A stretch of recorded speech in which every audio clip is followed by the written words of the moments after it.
senhores telespectadores, o nosso passeio de hoje é à vila de Castro Verde. Castro Verde, no Baixo Alentejo. É uma terra que aqui há uns anos não havia lisboeta nenhum que não conhecesse, porque ficava a caminho do Algarve. Muitas vezes a gente saía de Lisboa muito de manhã, chegava aqui, já vinha com fome, almoçava-se em Castro Verde, ia-se dormir ao Algarve. Bom, agora é claro, fizeram outras estradas, já se não passa por aqui, mas Castro Verde justifica inteiramente uma visita.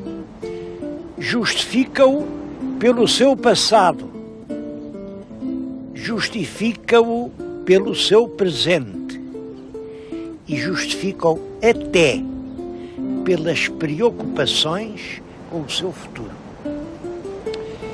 O passado liga-se ao próprio nome, Castro Verde.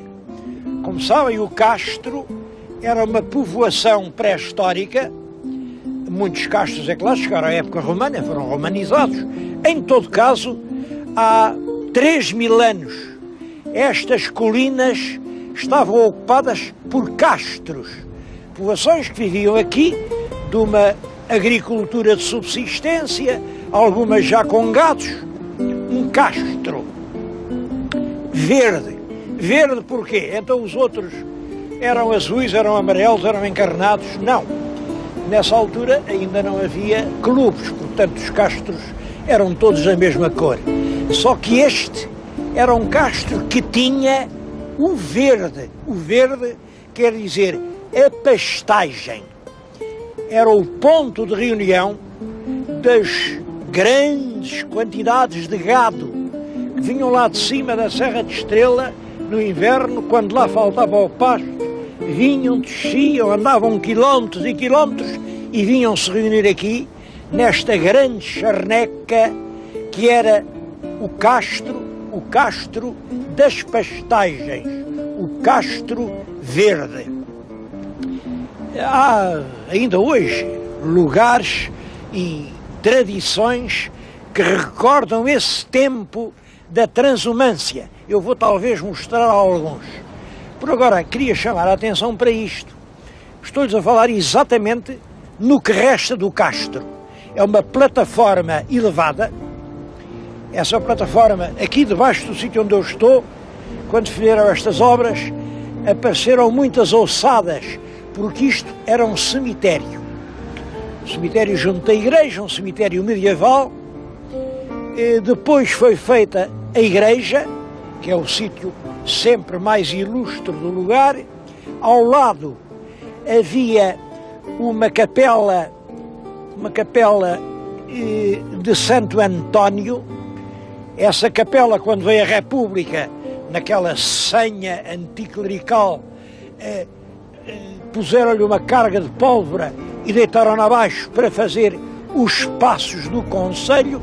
E hoje, os passos do Conselho, daquele lado, a igreja deste, são os dois lugares mais ilustres de Castro Verde e assentam exatamente na plataforma do Castro, na plataforma que provavelmente está ocupada e habitada desde há cerca de 3.000 anos.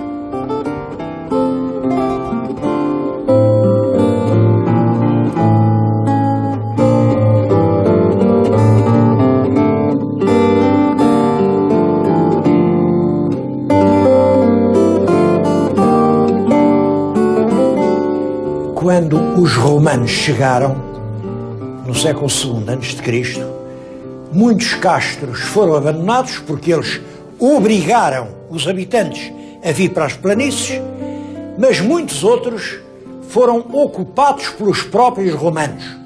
E não faltam aqui na região vestígios da presença romana. Eu vou mostrar-lhes um dos mais surpreendentes e preciosos vestígios da presença romana no Alentejo. Imaginem nem mais nem menos do que isto. Uma mina, uma verdadeira mina de lucernas. Bom, uma lucerna é isto. Uma lucerna. Estão a ver uma lucerna? Aliás, ela tem aqui uma divindade, é um hélio, é o sol, uma divindade da luz, o que não admira, porque isto era para iluminar. Por aqui deitavam azeite, naturalmente o pior azeite que havia, por aqui saía um pavio e era com isto que se iluminavam. Devo dizer que não era assim tão simples, porque num quarto pequeno eram, em regra, a gente sabe isso pelos autores antigos, precisas pelo menos 10 lucernas para ver alguma luz. Agora, o que é interessante é que aqui a 2 passos de Castro Verde, em Santa Bárbara dos Padrões, andavam a máquina a fazer um desaterro, quando de repente começou a trazer ao de cima milhares e milhares de cacos e algumas lucernas inteiras. Tinha encontrado um depósito de lucernas votivas. Eu tenho aqui, diante de mim, uma pequeníssima amostra, porque a totalidade das lucernas, entre inteiras e partidas, calcula-se aproximadamente o número de 20.000. Imaginem, muitas delas, todas vieram de fora, não são feitas aqui. Muitas têm realmente moldadas figuras.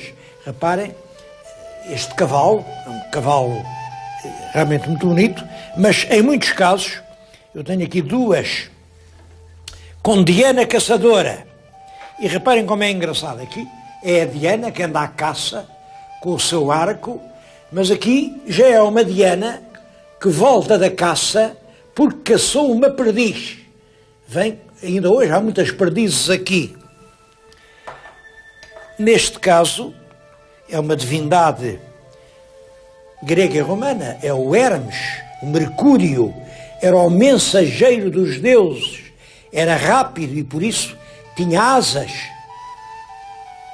Isto é nem mais nem menos que o Zeus grego, Zeus que deu Deus em português, e que é o Júpiter romano. Aqui tenho um Eros a cavalgar um caprichoso cavalo, o Eros que fazia partidas, e o Eros teve sempre muito poder no mundo. Claro que com o Eros relaciona-se a vida erótica, que também não falta. Isto representa uma cena erótica, como calculam, é uma das lucernas mais requisitadas pelos visitantes do futuro museu. Eu poderia-lhes mostrar muitas outras. Olhem, isto, por exemplo, são máscaras de tragédia. Mas tudo isto são temas, isto é uma verdadeira mostra da civilização e da cultura romana.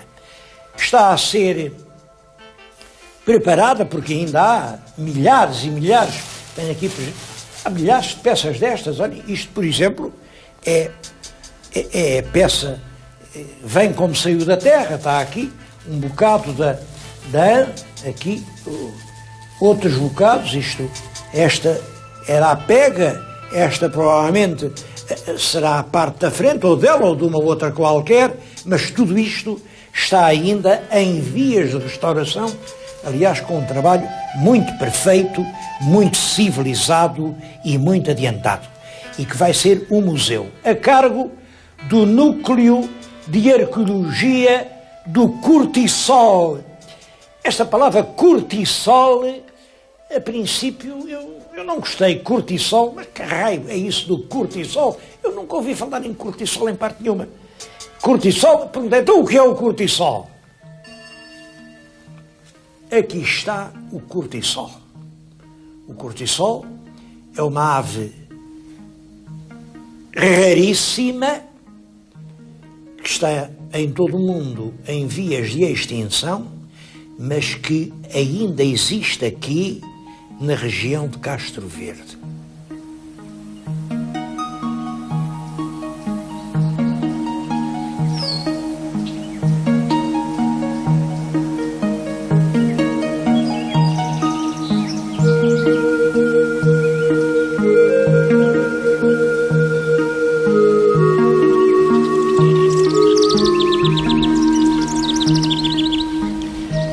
Aliás, aqui em toda a região existe uma avifauna, quer dizer, uma fauna de aves extremamente importante. Não é só o cortiçol. Por exemplo, aqui em Castro Verde existe a maior colónia de abetardas do nosso país. Há mais de 600, ainda se vêem. Aliás, nesta altura o meu telespectador vê além aquela encosta, vê-as a subir, estão a pôr-se lá na crista da encosta. Bom, e tal e bem uma dúzia de abetardas. Elas juntam-se aos bandos de 20 e 30. São animais pesados, pesam mais de 15 quilos. Chamam-lhe aqui a rainha da estepe. Elas procuram assim lugares planos, porque para levantar voo têm que fazer uma grande corrida, são um pouco como os aviões. Essa proteção das aves aqui em Castro Verde tem sido encaminhada com um excelente critério. Os agricultores têm razões para proteger as aves e não são razões a dizer não faz, não mata, não passa, não diz. Não, é o contrário. São estímulos, são prémios, são recompensas. É a Liga da Proteção da Natureza a comprar enormes espaços. Olhem, tem aqui na região mais de 2.000 hectares onde as plantações são feitas de maneira a atrair as aves. Reparem, eu estou-lhes a falar aqui, estou aqui no Monte das Oliveiras, reparem como atrás de mim está uma colónia de cegonhas. Estão ali, a gente veio para aqui fazer a filmagem, elas estão tão habituadas a ver pessoas que nenhuma fugiu. E nenhuma fugiu por uma razão. É que desde há muitos anos que ninguém lhes faz mal nenhum. As aves aqui convivem com as pessoas.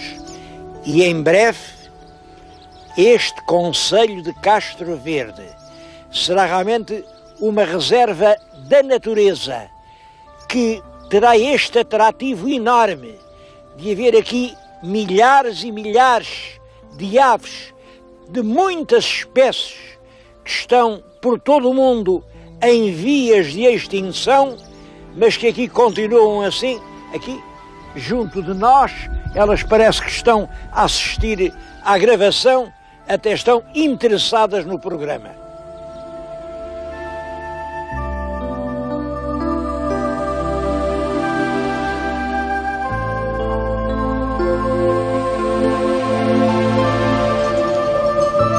Desse tempo dos rebanhos, em Castro Verde era uma concentração de pastores e de gado vindo de toda a parte, ficaram vestígios. Há, por exemplo, aqui uma aldeia, aliás uma aldeia muito bonita, que é as Entradas. As Entradas era o ponto onde os grandes rebanhos entravam aqui na zona do pasto de Castro Verde. Outras tradições eram as mantas alentejanas. Pode-se dizer que as mantas de lã pura, às listras brancas e castanhas, era além das ovelhas brancas e das ovelhas pretas, essas mantas agasalharam o povo português durante séculos. Chegaram até há pouco tempo. Hoje, aqui em Castro Verde, aliás, numa aldeia perto, há já só uma senhora, a senhora Dona Mariana, que estão a ver trabalhar, que é a última abencerragem das artesãs das mantas. A única pessoa que aqui ainda é a lã que vem do rebanho, que aqui é cardada, que aqui é fiada e que faz a manta. Uma outra tradição que se perdeu, e eu essa custa-me a compreender, é a do queijo de ovelha, com tantos rebanhos, porque há hoje milhares e milhares de ovelhas e não há uma indústria de queijo. E é curioso que, em compensação, aparece o queijo de cabra, acabado de fazer. Bom, e as cabras aqui são muito poucas a comparar com as ovelhas. Eu isto tenho dificuldade em compreender. É claro, uma hipótese podia ser esta. É que os donos das ovelhas não precisam de fazer leite. Têm muitas ovelhas. Ao passo que os donos das cabras são os rebanhitos mais pequenos e lá precisam de colher o leite para fazer o queijo. É uma hipótese. Bom, mas creio que a verdadeira explicação é outra. É que toda esta região passou da civilização pecuária a uma civilização industrial. É a história da mina.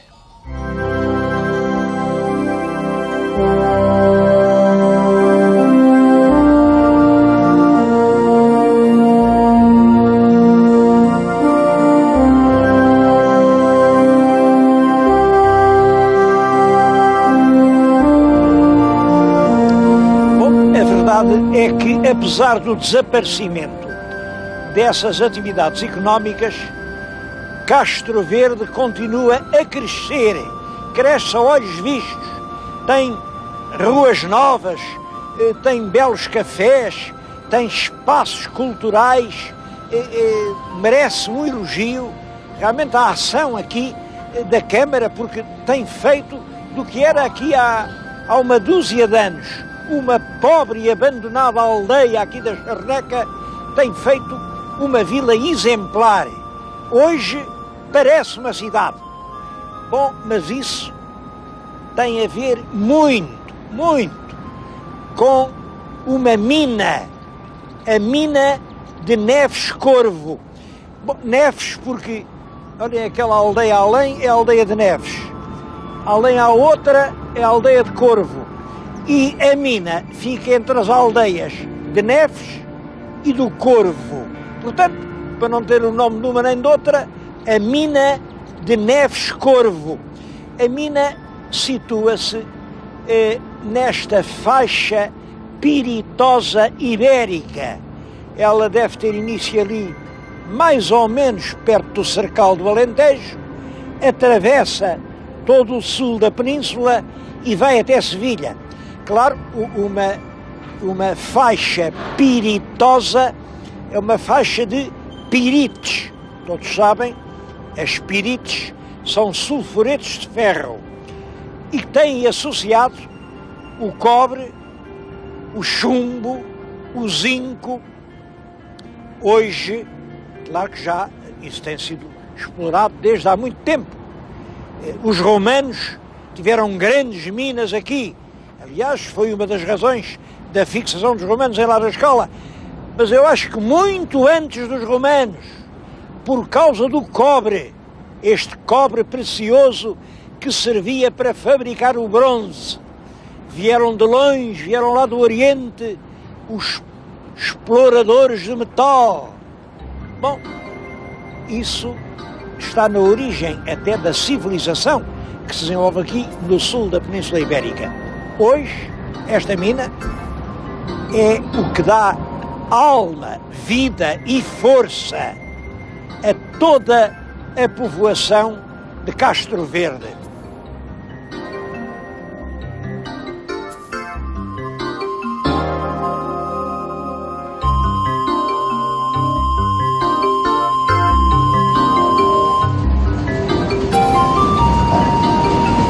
Os mineiros estão nesta altura a trabalhar lá muito no fundo, a cerca de 700 metros de profundidade.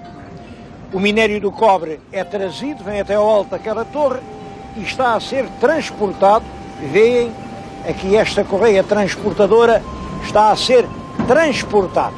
É um minério que tem cerca de 6,5% de teor de cobre. Eu tenho nas mãos uma amostra de minério, claro, esta com um teor muito superior, isto parece ouro, é quase minério puro, mas mesmo estes 6,5 são um teor excepcional. Olhem, o cobre do Chile tem 1,5%. Aqui já arrancamos do ventre da terra 30 milhões de toneladas de minério. Isto, no conjunto da Europa, é extremamente importante. 30 milhões de toneladas. E às vezes dizem-se umas coisas alarmantes, a mina vai parar, não sei quê, não sei quê. Está garantido que o cobre, as reservas do cobre que lá estão, duram seguramente até o ano 2016, quando acabar esse filão de cobre, e outros podem ser descobertos. Há depois minério de zinco até o ano 2030 e, entretanto, as explorações continuam. Tem havido uma contínua reposição. Quando se esgota o minério, as sondas já encontraram outras reservas. Há só razões para ser otimista.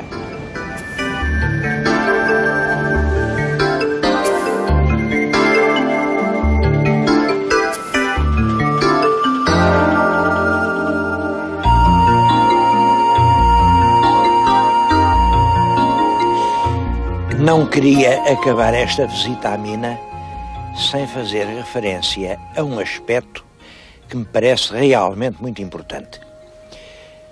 Sei que em certos setores dizem que eu sou contra a ecologia, que tenho protestado contra as proibições daqui e dali. É certo que tenho protestado. Não é verdade que seja contra a ecologia.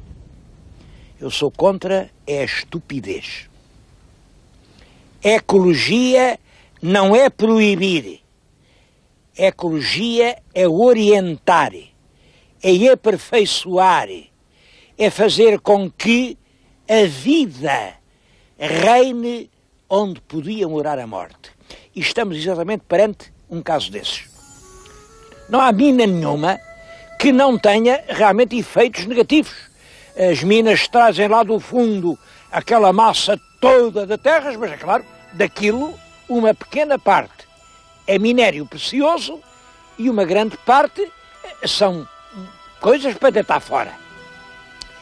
A essas coisas para deitar fora chama-se os rejeitados.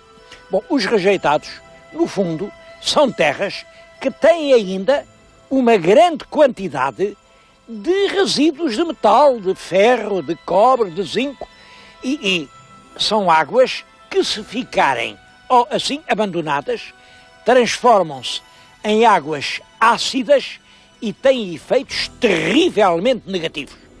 Eu já fui com os meus telespectadores a São Domingos.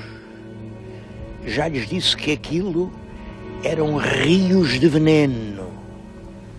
É isso. Foi o resultado de deixarem os resíduos das minas ali a céu aberto. Ora bem, aqui nesta mina, o que fizeram? Pegaram nos rejeitados, trataram-nos, fizeram-lhe aditivos que praticamente tornaram-nos pouco tóxicos, meteram-nos em canos que andaram quilómetros e quilómetros e que vieram ter aqui, pois fizeram esta muralha. Isto é uma muralha com muitos metros, veem?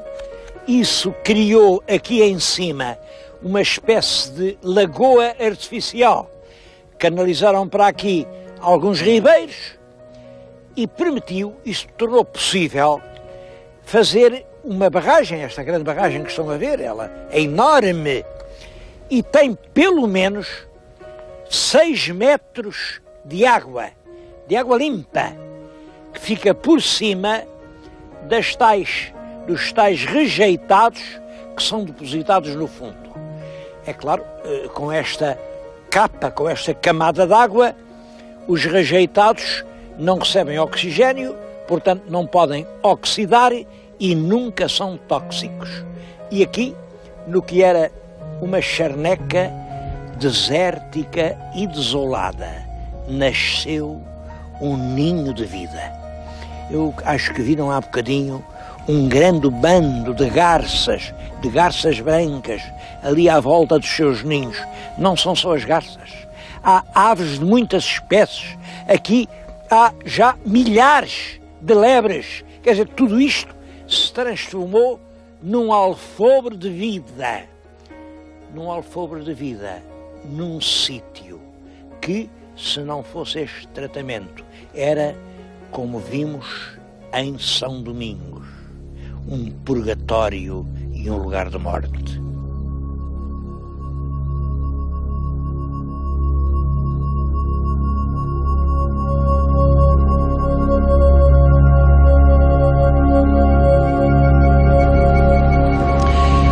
Mas o que torna a vila de Castro Verde mais famosa na história de Portugal não são nem as lucernas romanas, nem as abetardas, nem as minas.